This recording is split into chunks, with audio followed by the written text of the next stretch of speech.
Etsy is making changes again. Should we consider quitting Etsy? Personally, I see this a little bit like cutting off your own nose to spite your face. I know and totally understand that when Etsy makes changes, you feel powerless. They have been making changes all the time, and these changes, this free shipping thing, if you don't know what I'm talking about, there's a playlist in the cards, you really want to go and check that out. But these changes do feel different, they do feel bigger than the normal changes. And yes, people are getting mad, people are saying they're going to leave. So should we actually leave Etsy? Are there decent alternatives? Let's have a think about it. As artists and crafters selling online, is there another alternative to Etsy that can bring us in the same revenue, that's got the same number of eyeballs? This graph is a few years old, it's from Statista, and what it is showing us is for creative people making money off the things that they create, Etsy is dwarfing all other platforms, except for one, we'll get to that in a minute. But Etsy is dwarfing all other platforms in the amount of revenue and the amount of people shopping, the amount of people buying the stuff from the creative people. The big, stunning, glaring difference there is YouTube. I've been asked a few times to make some videos on YouTube for creative people. So let me know in the comments below if it's something you'd be interested in, how to start using YouTube to make money as an artistic, crafty, creative person. And I'll get around to making some videos to show you how that can be an alternative to make a good bit of money. And as well as these numbers, I've seen other figures that I can't share at the minute that show Amazon Handmade and Google Shopping absolutely minuscule compared to the number of people searching buying on Etsy. At the moment, there are just way more people coming to Etsy and spending money buying things at the moment. So does that mean there's a greater chance to make money on Etsy? But as we saw in my video a few weeks ago, the average seller on Etsy makes $151 per month. Only 3% of sellers on Etsy are making more than the annual minimum wage. But if we actually look at the numbers we have here, the amount of people making money selling handmade and the amount of money that's created buying handmade, eBay's not faring any better, and most of the others are actually making less per person on average. So if you're already averaging over $151 on Etsy, or if you're growing and feeling you're about to get there, then you're already doing better than average on Etsy. You have already put a load of work in. You already have customers who are likely to return to you that have found you on Etsy. You've put in the SEO, you're getting found, you're getting discovered. So you started that snowball building up. So totally ditching Etsy when we don't know what the impact of these changes are going to be might be a little bit premature. And also, if you're just starting out, you've kind of got nothing to lose anyway. So perhaps completely walking away from Etsy is not a great idea. I'm always going to say it's not a good idea to quit before the Christmas period. And I know it feels like Christmas is ages away, but when you're selling online, this is the time to start focusing. Run your shop through the Christmas time and see how that is. The Christmas time is the best time to find out if this is a very quiet time for you or not. So whatever else you're doing, keep your shop running till January. But what alternatives are there? Now there's loads of things I'm going to miss in this, so check in the comments to see what other great ideas everyone else has.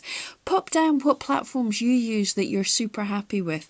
Give us a little review there. I'm just going to cover briefly some of the ideas. I'm not going to go into huge depths about the pros and cons, and if there's any of these platforms that you want me to create a shop in, you want me to show you how to go about making a shop, let me know in the comments below. Now, obviously, the first one that comes to people's mind is eBay. It's been around for ages. It's massive. Just about everybody's heard of it. It's also least likely to just close down. It's established. And it's pretty easy to set up an account. You probably already have one. And it's easy to take your buying account and turning it into a selling account by putting up a listing. But the cons of using eBay that I've found, firstly, fees are actually pretty high. There is a lot of competition, and SEO for eBay is a completely different fish that I've never got the hang of. And buyer behaviour is different. As we've seen, actually people coming to buy handmade is pretty low. People go to eBay looking for a bargain. That's where I shop for cheap mass-produced things that I want quickly. That's not where I shop for wonderful handmade gifts. What about other online marketplaces? Well, there's Handmade on Amazon. Problem with that is they're wanting you to send your goods so they can ship them from their warehouse.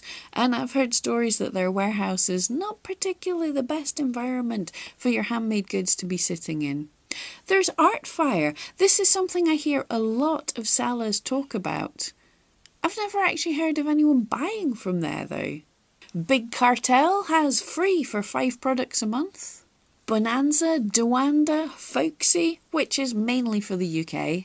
Or Not on the High Street, which actually prides itself in not accepting most of the people that apply. It only has the very best, but it also has 25% fees.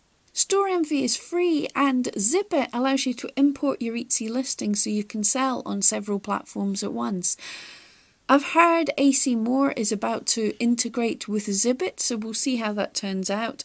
A lot of people are talking about this. I'll keep my eye on it. AC More seems to be a more American thing.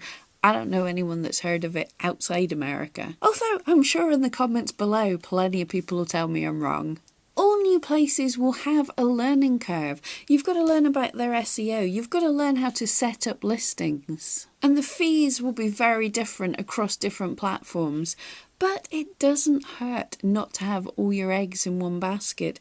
So if there's a platform you like the look of, it doesn't hurt to open up an account. It doesn't hurt not to have all your eggs in one basket. So if there's a platform you like the looks of, then open up a shop, even if you don't have the time to put all the energy into learning everything about it. If you get a few listings up, then you have a shop open, you've got your foot in the door, you might be able to come back and work on it later. At the moment in time, I don't have a shop on any different platforms. I've had a Folksy account years ago and I occasionally attempt to sell on eBay. But basically, I can't recommend any platform as any good. And it's going to vary for the country and for the product and for you. It's going to vary from individual to individual what's the best. So it's worth looking into these markets. But as I said, if there's any of them that you're particularly interested in, I will have a go at opening up a shop and trying to grow a shop on one of these platforms. So let me know which one you think is going to be the best, which one you're interested to see. Often the best bet is to pick one that you like the look of. As a buyer, which one would you be happier to buy with? Which one have you heard your friends talk about? This is going to be the best to at least give it a shot. Or one that's completely free. You might not see much in the way of sales, but you've not lost much except for a bit of time. So the risk is much less. Another option that all serious sellers should consider is setting up your own website. I have several through Wix. It's fairly easy, but I don't really spend enough time working on it like I should. I haven't even bought my own domain names yet. But I find Wix, not sponsored, really easy to set up, and it has a range of templates and layouts if you don't know anything about building a website, which I think most of us don't anymore. So it's fairly easy to get started. There you're able to have a landing page for your mailing list to collect people's data. You're able to direct people to whatever store you want to. So just now you could push them to your Etsy store or the new store that you're opening up. And you can even set up your own storefront on your website page using some of the built-in apps or something like Shopify. The pros are you own it. You control the look, your branding, the traffic, how much work you do on it. But the cons are you have to drive all your own traffic. You have to learn about Google SEO, which is the big daddy. You have to design the look.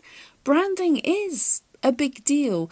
I mean, all our shops on Etsy are fairly generic, but that does make it easier. Setting up all your branding yourself can be tricky. And also there's no community. You are absolutely on your own. But I do recommend setting something up at least to get you started. And then you're able to put that onto your business card that you pop into each of your Etsy orders to direct people to this website so you have your name out there so people can find you in case everything else shuts down. Another option is selling on social media.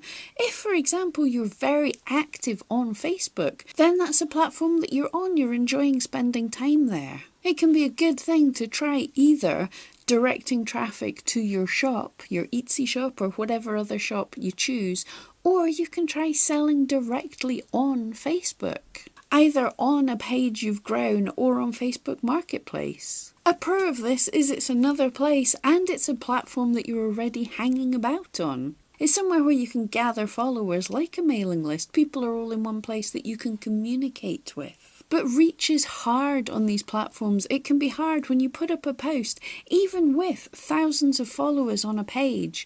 Not many people get to see it unless you're paying for adverts and unless you're understanding how to run Facebook adverts. And there can also be less buyer and seller protection, so beware and look into that properly. So there are lots of options out there, but none of them quite are the size of Etsy. So my recommendations: set up your own website. It's free in most cases with like Wix. The only real expense to start out is to buy your own domain name so people can recognize you and find you. Set up a mailing list so again you're gathering people so you're able to communicate with them in case the worst happens. And set up one social media group somewhere where you hang out on social media. If you love Pinterest, build something there. If you love Instagram, build something there. If you're on Facebook all day, do something there.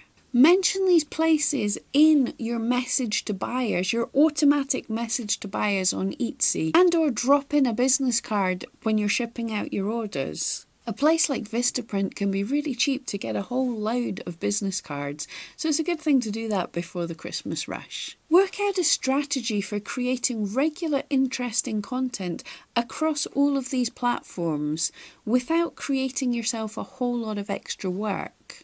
For example, each week plan out a piece of content about what you're working on, special deals, things that are coming up, and work out a way to repurpose this across all the different platforms that you have, slightly different for each one, so followers in each place get something a little bit different. So for example, tons of detail in your mailing list, some fun images with a couple of words in your social media, and some new images on your website, all from that one single piece of content. And if after you've added all this on, you have time, experiment with one new marketplace. But the plan is we're wanting to get ourselves free of all of these companies, to have our own name, our own branding, our own traffic, so we're not beholden to any site and their rules. And I know you're going to say you're super busy and you don't have time for this, but the trick is to focus your energy, to focus your time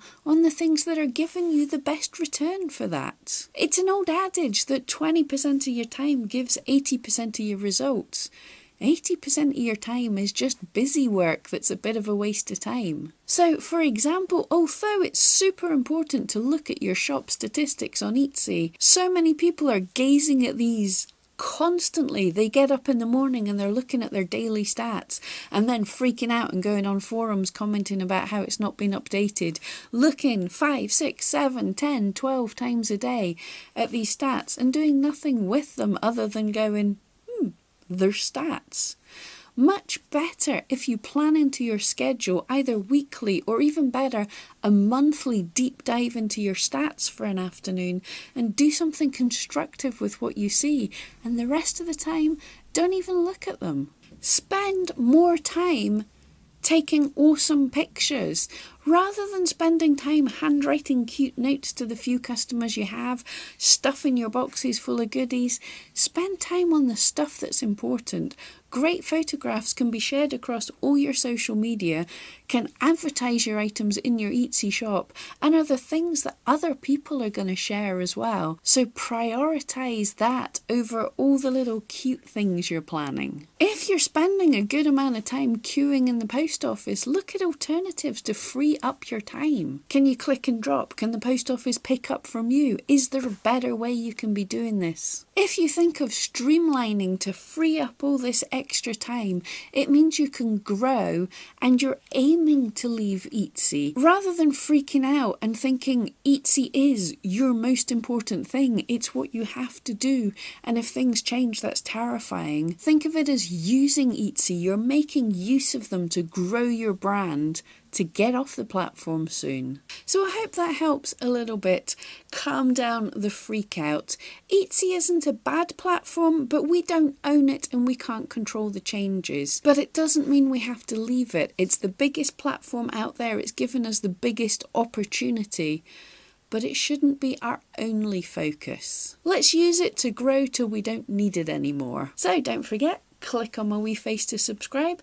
I'm Pam Duthie. I'm here to help you craft your career, creating and selling art online. Thank you so much. See you next time.